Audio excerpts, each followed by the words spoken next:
দাদা, ফুলগুলো তো খুব সুন্দর, কোথা থেকে আনলি? ফুলগুলি আমি আনিনি, বীজগুলি এনেছি। কিছুদিন আগে আমি ফ্লিপকার্ট থেকে এই ফুলগুলির আরও কিছু ফুলের বীজ এনেছিলাম, তো লাগালাম। লাগাবার পরে এই ফুলগুলি উঠেছে। আসলে ফুলকে আমি খুব ভালোবাসি। আমি না, শুধু পৃথিবীর সবাই ফুলকে কিন্তু ভালোবাসে। পৃথিবীর সব থেকে নিষ্ঠুরতম মানুষটিও কিন্তু ফুলকে ভালোবাসে, তার প্রিয়জনকে ফুল উপহার দেয়। তো আমি ফুলগুলি লাগালাম, বীজগুলি, তারপরে এই ফুলগুলি ধরলো খুব সুন্দর। এই ফুলগুলির নাম হচ্ছে তিথুনিয়া। আমি কিভাবে জানলাম? যখন ফুলের বীজগুলি আনলাম তখন একটা প্যাকেটের ভিতরে নামগুলি লেখা ছিল, তো সেই হিসেবে বললাম যে এই ফুলগুলি হচ্ছে তিথুনিয়া ফুল। খুব সুন্দর, দেখুন এই ফুলগুলি। বাড়িতে অবশ্যই ফুল লাগাবেন। ফুল লাগালে কি হয়, বাড়ির সৌন্দর্যটা বেড়ে যায়। আর ফুল সবার প্রিয় জিনিস। আরও কিছু ফুলের বীজ এনেছিলাম, কোনগুলি আমি দেখাচ্ছি।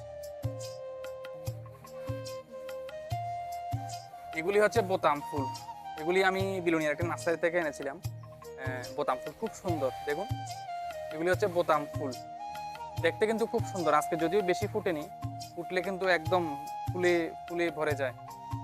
খুব সুন্দর। আরেকটা ফুল আছে, দেখাচ্ছি আমি। এগুলি হচ্ছে পিটুনিয়া ফুল। আজকে একটা ফুটেনি বললেই চলে।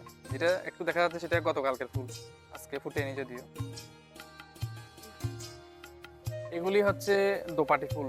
এগুলিও আমি বীজগুলি এনেছিলাম ফ্লিপকার্ট থেকে, তো লাগালাম, টবের মধ্যে ধরলো খুব সুন্দর। এই যে ফুলগুলি, ফুলগুলি দেখতে কিন্তু খুব সুন্দর। এখানে বিভিন্ন কালারের ফুল একসঙ্গে এসেছে বীজগুলি, তো লাগাবার পরে ওঠার পরে এরকম হচ্ছে তার রং। তো ফুল অবশ্যই লাগাবেন আপনারা বাড়িতে। ফুলের বীজ, সেখান থেকে ফুল হবে, বাড়ির সৌন্দর্য বাড়াবে। আমি তো লাগিয়েছি, আপনারা কিন্তু অবশ্যই লাগাবেন। অবশ্যই যারা যারা ফুলকে ভালোবাসে।